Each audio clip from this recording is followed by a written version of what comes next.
Amanecer en una habitación modesta. Un hombre adulto mira por la ventana, sobre la mesa, frascos de profilaxis. Sus manos con cicatrices, moretones antiguos. Hola, soy Karina. Cuando le pedí a Luis que contara su historia, me dijo solo una frase antes de romper en silencio: vivía con miedo de sangrar. Luis no es un nombre real, es un latido compuesto, la voz de muchos. Durante décadas, su vida estuvo trazada por horarios de inyecciones, por viajes nocturnos a urgencias, por la suma de pequeños traumas que hacen una vida complicada. El relato que vamos a contar nace de esa urgencia humana. ¿Qué pasa cuando la ciencia promete que uno solo, una vez, puede cambiar ese calendario de miedo para siempre? La hemofilia, la enfermedad que interpuso el tiempo. La hemofilia ha sido, por siglos, una sombra en la historia humana. Antes de la medicina moderna, una pequeña lesión podía desencadenar una catástrofe. La variante conocida como hemofilia B, la que hoy ataca el gen que codifica el factor 9, fue descrita con más claridad en los albores del siglo XX y su manejo evolucionó lentamente, desde vendajes improvisados hasta concentrados de factor disponibles en el siglo XX. Pero nada preparó al mundo para la promesa de reemplazar una jeringa infinita por una sola infusión. La idea que hoy suena como ciencia ficción: usar un virus modificado para entregar una pieza de ADN a las células del hígado. Es el resultado de décadas de trabajo: desarrollar vectores seguros, al aumentar la expresión de la proteína correcta y reducir respuestas inmunes peligrosas. El camino fue largo, con científicos que aprendieron a domesticar virus, a afinar secuencias y a encontrar variantes del factor 9 más potentes. La promesa: que las propias células del paciente produzcan factor 9 y se acaben las infusiones crónicas. En los laboratorios de Unicure, en Europa, comenzó un esfuerzo sostenido para convertir esa promesa en realidad. Su trabajo con vectores AAV5 y la incorporación de la variante PADUA del gen del factor 9, una versión hiperactiva, sentaron la base de lo que más tarde se conocería como etranacogene de Sapar-Bovec, inicialmente referenciado como AMT-061. Fueron años de ensayo, ajuste y aprendizaje en modelos animales y humanos, hasta que los primeros resultados comenzaron a materializarse en datos reales. En 12 de noviembre de 2019. Se publicaron datos que sorprendieron. Pacientes que recibieron el vector alcanzaban niveles de factor 9 nunca antes vistos con un solo tratamiento. Hemorragias que desaparecían y la suspensión de terapia de reemplazo. Los números, no solo la emoción, empezaban a mostrar que la promesa podía hacerse práctica. Esos resultados fueron una puerta. La medicina moderna no arreglaba solo síntomas, podía reescribir una función perdida. Pero la ciencia requiere escala y recursos. En 6 de mayo de 2021. Unicure acordó con CSL Behring la licencia y comercialización global del programa. Un movimiento que empujó la terapia del laboratorio al mercado con todas las implicaciones logísticas, regulatorias y económicas que eso conlleva. Los ensayos clínicos que siguieron confirmaron algo crucial.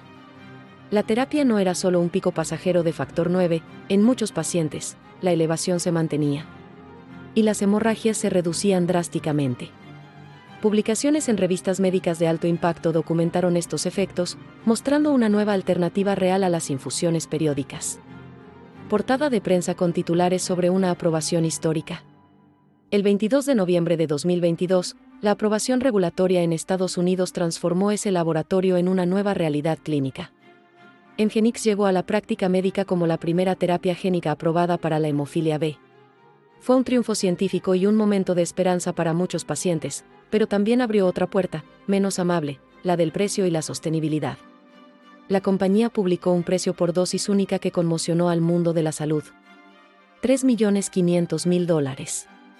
Una cifra que obligó a gobiernos, aseguradores y familias a preguntarse: ¿cómo se paga una cura potencial en un sistema que no está diseñado para una factura de esta magnitud? La discusión no es solo numérica, es moral, política y profundamente humana. Pacientes y familias en reuniones con médicos y gestores de salud, papeles y calculadoras sobre la mesa. Imagina el contraste: una vida con hemorragias recurrentes que consumen recursos y esperanza, frente a una factura única que podría, según modelos, amortizarse en años de menor gasto en factor y hospitalizaciones. Para algunos sistemas sanitarios la ecuación puede cerrar, para otros, el choque es frontal. Y en medio, los pacientes esperan respuestas. María abrió un correo aquel año que cambió su calendario. Tras una evaluación, fue candidata. Recuerdo la primera mañana sin la aguja, sentí que recuperaba tiempo, me dijo en un testimonio privado. No todas las historias son idénticas, pero muchas comparten ese suspiro: la terapia puede devolver fragmentos de normalidad que parecían imposibles. Esa es la parte que la ciencia no mide en su estadística, la vida que regresa. No obstante, la ciencia avanzó con cautela. Hubo señales que exigieron escrutinio. En la historia clínica de algunos estudios apareció una neoplasia hepática en un paciente, lo que llevó a investigaciones y a un periodo de pausa regulatoria en algunos momentos del desarrollo. La seguridad a largo plazo y la atribución de causa sigue siendo objeto de análisis clínico riguroso. Surge entonces una pregunta incómoda: ¿quién decide el precio de una vida mejorada y cómo se reparten los costes entre industria, aseguradoras y sociedad?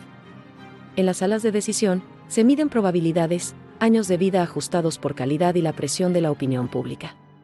En las casas se cuentan los días que un niño podrá ir a la escuela sin miedo. La tensión entre valor clínico y capacidad de pago es el nuevo campo de batalla de la innovación médica. La promesa de una sola infusión que transforma décadas de tratamiento se enfrenta a interrogantes más grandes que la molécula misma: preguntas sobre justicia, priorización y la capacidad de los sistemas de salud. Mientras algunos celebraban la aprobación, otros advertían sobre riesgos y costes. En ese punto, una decisión política iba a ser inminente. ¿Quién ganará? ¿La ciencia, la economía o la ética? Eso lo veremos después. Para entender por qué Engenix revolucionó la medicina, debemos sumergirnos en el código mismo de la vida. En la raíz de la hemofilia B hay una mutación. Un error en el gen que ordena la producción de la proteína conocida como factor 9, pieza esencial de la coagulación. Un error en el código, y toda una vida queda marcada por sangrados internos y externos. Engenix no es un medicamento clásico. No es una pastilla, ni una proteína recombinante que se administra cada semana.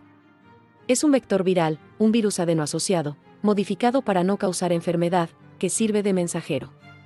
En su interior lleva la información correcta, el gen funcional del factor 9, listo para integrarse en el organismo y cambiar la historia de cada célula hepática. La variante Padua no es un gen común. Descubierta en un paciente en la ciudad italiana de Padua en 1989, se demostró que esta mutación específica producía un factor 9 8 veces más activo que la versión normal. Ese hallazgo, transformado en herramienta biotecnológica, permitió que una dosis única pudiera compensar con creces la deficiencia.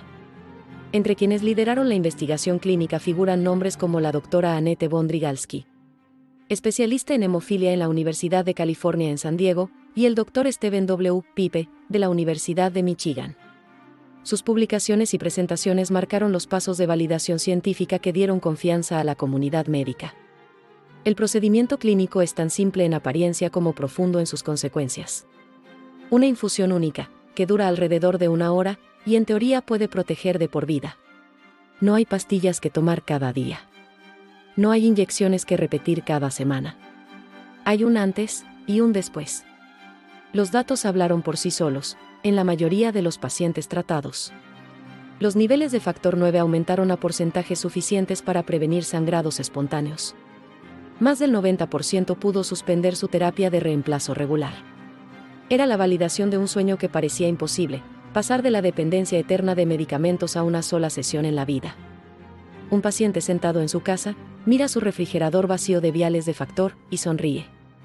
Los testimonios eran tan impactantes como los gráficos. Un joven, que había pasado su vida temiendo un golpe al jugar, dijo: por primera vez, pude ir a nadar con mis amigos sin pensar en lo que pasaría si me cortaba el pie. Esa normalidad, lo cotidiano que damos por sentado, se volvió un símbolo de lo que la ciencia había alcanzado. Pero no todo era euforia. Los investigadores insistieron en la necesidad de vigilancia. Respuestas inmunes, elevaciones de enzimas hepáticas, y la incógnita más grande de todas: ¿cuánto tiempo duraría la expresión del gen? ¿Unos años? ¿Una década? ¿Toda la vida? La historia aún está escribiéndose.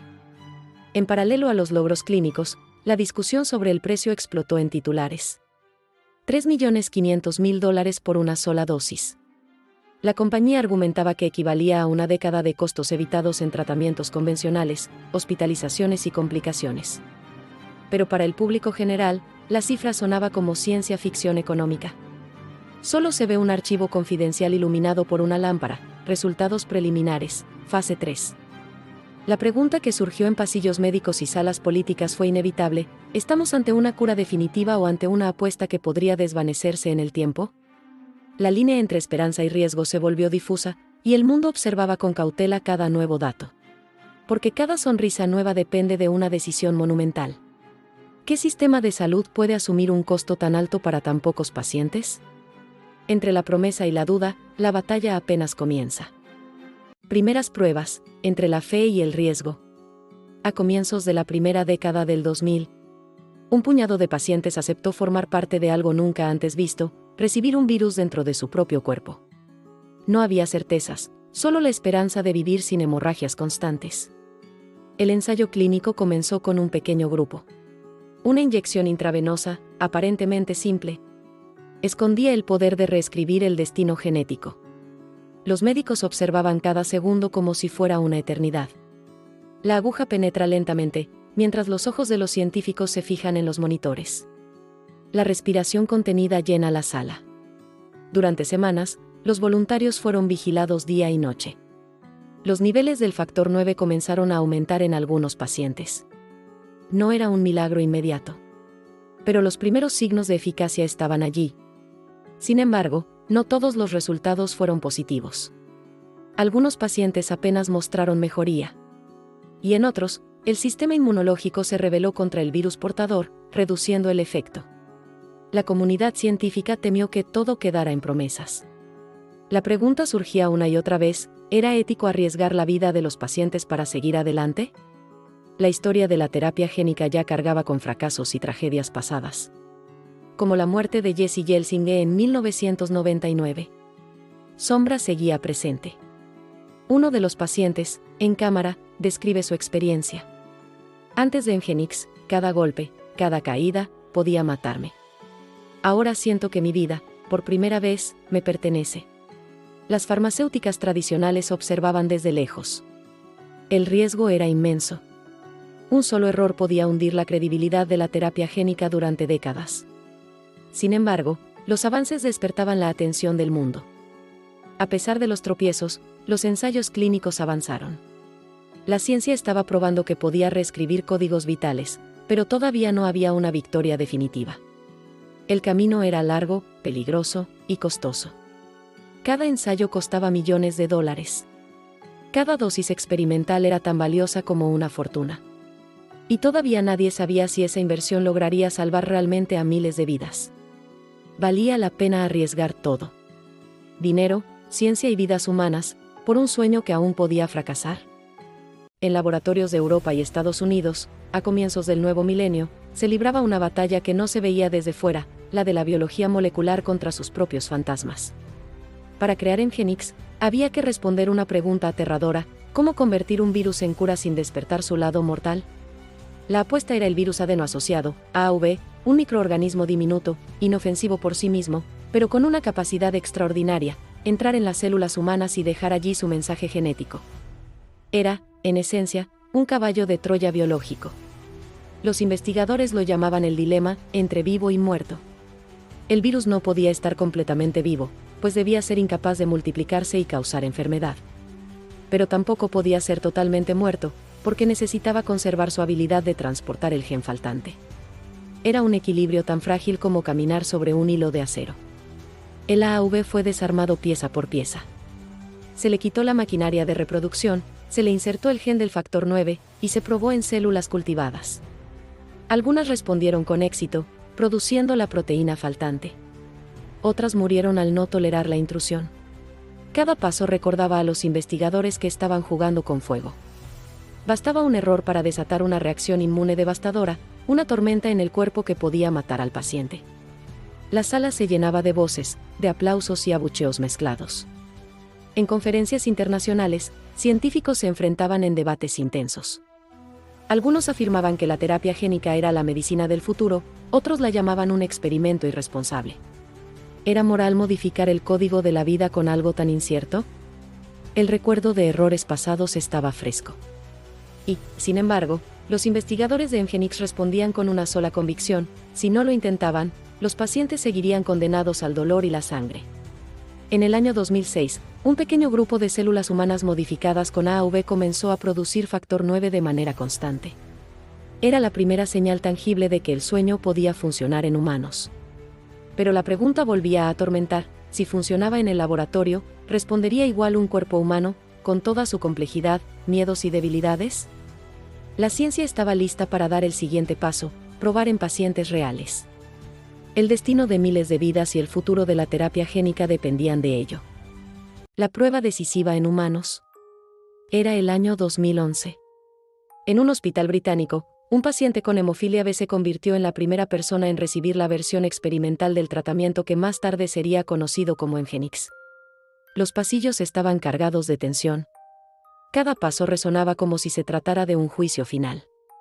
Antes de la inyección, se leyó un documento de varias páginas. El paciente firmó con mano temblorosa. Sabía que podía morir o ser libre de la enfermedad que lo había marcado desde la infancia. La jeringa se preparó con extremo cuidado. El líquido, aparentemente común, contenía un virus desarmado que llevaba en su interior el gen que podía cambiarlo todo. Los primeros minutos fueron los más críticos. ¿Aceptaría el organismo el vector viral o lo rechazaría violentamente? El monitor cardíaco marcaba cada latido como un tambor de guerra. Durante las primeras horas no hubo señales alarmantes. Pero los días siguientes fueron un abismo de incertidumbre. Se medía la sangre del paciente una y otra vez, en busca de cualquier indicio. Al cabo de semanas, los análisis mostraron un aumento claro del factor 9. El paciente, que antes necesitaba inyecciones regulares para no desangrarse, comenzaba a producir la proteína por sí mismo. La incredulidad se transformó en alegría contenida. El paciente relató más tarde: toda mi vida dependía de una nevera llena de viales. Ahora puedo pensar en el futuro sin miedo. Es como si me hubieran devuelto algo que nunca tuve. A pesar del éxito, los expertos no cantaban victoria. Se preguntaban cuánto duraría el efecto. ¿Meses? ¿Años? ¿Toda la vida? Nadie lo sabía. Cada dosis de este tratamiento costaba millones de dólares en desarrollo y producción. No se trataba solo de ciencia, sino de un futuro en el que la medicina más revolucionaria podía ser también la más inaccesible. El primer paciente estaba mejor, sí, pero quedaba una pregunta gigantesca: ¿sería este un caso aislado o la prueba de que la terapia génica había vencido al destino? La expansión de los ensayos y los nuevos pacientes. A mediados del año 2013, los resultados preliminares fueron publicados en revistas médicas de renombre. Lo que antes era un experimento casi clandestino se convirtió en noticia internacional: la terapia génica para hemofilia B podía funcionar. Los hospitales comenzaron a reclutar a más pacientes. Hombres que habían pasado su vida evitando escaleras, deportes o incluso simples caídas, fueron invitados a unirse a una revolución médica. Aunque la hemofilia afecta casi exclusivamente a hombres, muchas madres asistieron a las sesiones informativas. Eran ellas quienes habían cuidado de sus hijos entre transfusiones y urgencias. Sus testimonios cargaban la sala de emoción contenida. Decenas de pacientes de distintos países comenzaron a recibir la inyección experimental. Cada uno representaba un riesgo incalculable y una posibilidad única de confirmar lo que la ciencia había insinuado. En un ensayo supervisado, un paciente que solía sangrar sin control se hizo un pequeño corte en el dedo. Por primera vez en su vida, la herida se cerró sola. El silencio fue absoluto, seguido de lágrimas de incredulidad. No todo fue perfecto. Algunos pacientes desarrollaron respuestas inmunes que disminuían la eficacia del tratamiento. El virus portador seguía siendo un visitante extraño en un cuerpo humano, y cada organismo reaccionaba distinto. Entre los nuevos participantes estaba un adolescente de 16 años, que había crecido entre transfusiones semanales. Sus primeras semanas después de Hemgenix fueron distintas: podía correr, saltar y jugar al fútbol por primera vez sin miedo a romperse por dentro. La prensa internacional comenzó a seguir cada ensayo. No era solo una noticia científica, era un símbolo: estaba naciendo una nueva era en la medicina, en la que los genes podían ser editados como programas de computadora. Pero detrás de cada éxito había una realidad incómoda: el costo. La producción de cada dosis requería procesos extremadamente complejos. El precio proyectado comenzaba a sonar astronómico.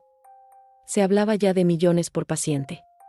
El mundo celebraba, sí, pero la pregunta se volvía inevitable: ¿quién podría pagar una cura que costaba más que una fortuna? ¿Sería la ciencia una promesa universal o un privilegio para unos pocos?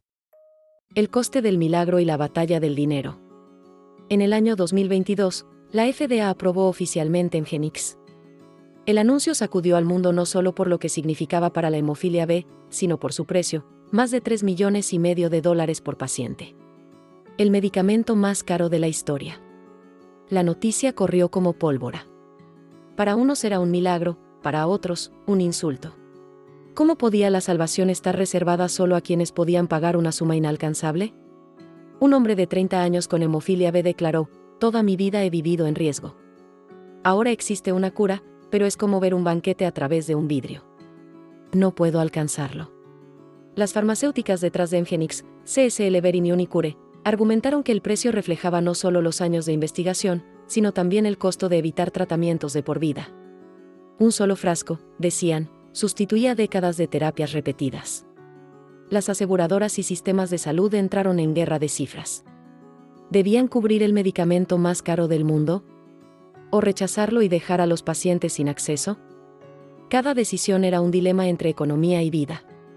Algunos economistas defendían el precio: si el paciente deja de necesitar transfusiones regulares, el sistema ahorra dinero a largo plazo. Pero el argumento parecía frío frente a la urgencia humana. Gobiernos de Europa y América discutieron durante meses. Negociar un precio más bajo era esencial, pero las farmacéuticas sabían que tenían en sus manos un monopolio sin precedentes. En países ricos, algunos pacientes lograban acceso. En países pobres, la simple cifra era una condena. La brecha entre norte y sur se hizo más evidente que nunca. Una madre en América Latina resumió el drama en una frase: "Ver que existe la cura y no poder dársela a mi hijo, es peor que no saber que existía". La ciencia está destinada a liberar a la humanidad. ¿O a dividirla entre quienes pueden pagar y quienes no? Reacciones públicas, pacientes, prensa y políticos. Cuando la noticia de Hemgenix salió a la luz, no solo los laboratorios se estremecieron. También lo hicieron las familias, los periódicos y los parlamentos. El asombro no provenía únicamente de la ciencia, sino del precio: más de $3,5 millones por una sola dosis. Para los pacientes y sus familias, el costo se convirtió en una muralla imposible. Era como contemplar una llave dorada que podía abrir la puerta de la vida, pero que estaba lejos de su alcance. Los periodistas se lanzaron al debate: ¿es la medicina un derecho o un privilegio? Los periódicos describían la situación como un dilema moral del siglo XXI, donde la ciencia podía salvar. Pero el dinero decidía quién vivía. El contraste era brutal. Mientras algunos médicos celebraban la eficacia revolucionaria de Hemgenix, la opinión pública lo bautizaba como el milagro prohibido. Pronto, los parlamentos comenzaron a debatir. El tema dejó de ser solo científico y se volvió político. ¿Debían los estados financiar esta cura? ¿Podían los sistemas de salud soportar un gasto semejante sin quebrarse? Algunos políticos denunciaban lo que llamaban abuso corporativo. Para ellos, era inadmisible que la vida tuviera un precio fijado por el mercado.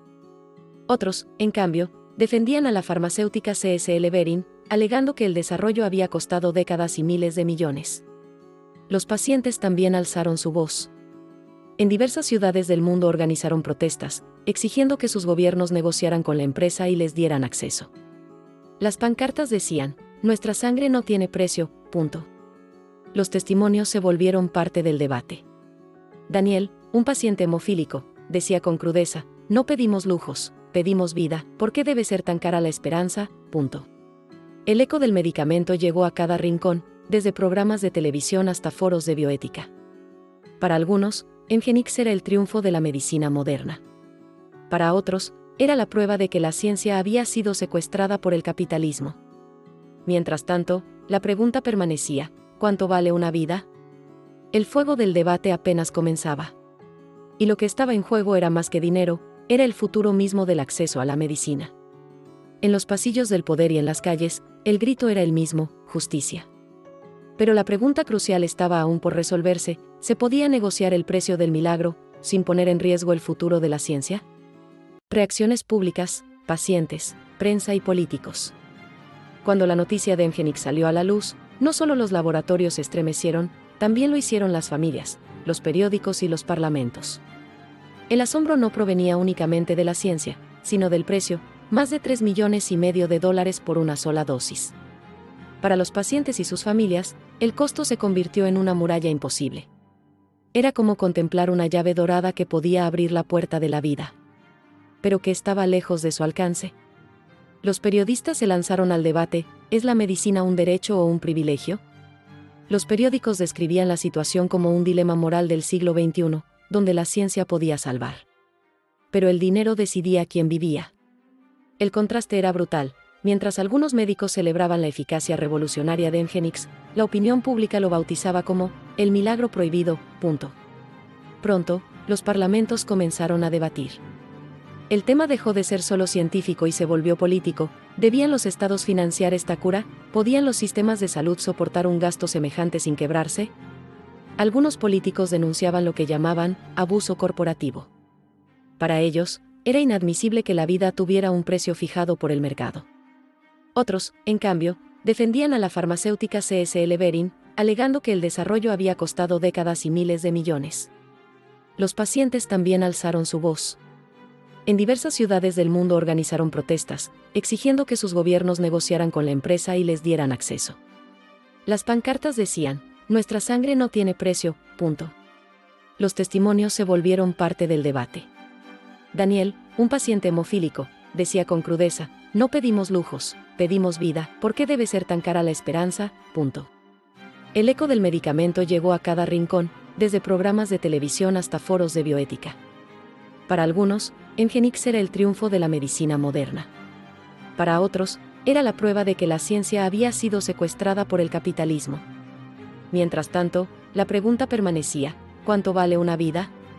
El fuego del debate apenas comenzaba, y lo que estaba en juego era más que dinero, era el futuro mismo del acceso a la medicina. En los pasillos del poder y en las calles, el grito era el mismo: justicia. Pero la pregunta crucial estaba aún por resolverse: ¿se podía negociar el precio del milagro, sin poner en riesgo el futuro de la ciencia? Legislación, reembolsos y negociaciones globales. El caso Engenix obligó a los gobiernos a entrar en un terreno inexplorado. Europa, América y Asia discutían cómo enfrentar una cura tan prometedora y tan costosa. Por primera vez, la política sanitaria se cruzaba con la diplomacia internacional. Los primeros borradores de legislación buscaban regular el precio de los medicamentos huérfanos. Se abría el dilema: ¿debía un Estado imponer un tope al costo de una terapia? ¿O respetar el libre mercado, arriesgando dejar fuera a miles de pacientes? Las farmacéuticas defendían su inversión, recordando que detrás de Engenix había 30 años de investigación y riesgo. Los gobiernos, por su parte, exigían precios que no quebraran sus presupuestos. Los cálculos eran claros: financiar Engenix para todos los pacientes hemofílicos podía significar miles de millones para un solo país. Pero a la vez, no tratar la enfermedad costaba aún más en transfusiones, internamientos y muertes prematuras. Los sistemas de reembolso comenzaron a transformarse. Algunos países decidieron pagar solo si el medicamento funcionaba. Otros firmaron acuerdos secretos de descuento con la farmacéutica. Así nació una nueva era de negociación médica. Los precios finales se convirtieron en un misterio guardado bajo llave. Nadie sabía cuánto pagaban en realidad los gobiernos. Solo se sabía que el valor oficial seguía siendo $3,5 millones por paciente. En Estados Unidos, el debate se polarizó: unos clamaban por más intervención estatal, otros advertían que sin ganancias, la innovación se detendría. Las palabras vida, dinero y futuro se repetían como un mantra en cada discurso. Pronto, la discusión dejó de ser nacional. Se convirtió en un asunto global. Organismos internacionales empezaron a estudiar mecanismos de cooperación para compartir los costos de las terapias génicas más caras de la historia. Algunos filósofos de la salud señalaron que Engenix había abierto una caja de Pandora. Si cada nueva cura costaba millones, la humanidad debía decidir: ¿aceptaríamos un futuro donde la vida tuviera un precio de mercado, o construiríamos un sistema que garantizara acceso universal? El mundo debatía en oficinas, parlamentos y mesas de negociación. Pero en las calles, en las casas, la pregunta era mucho más simple y más dolorosa: ¿quién podrá permitirse vivir?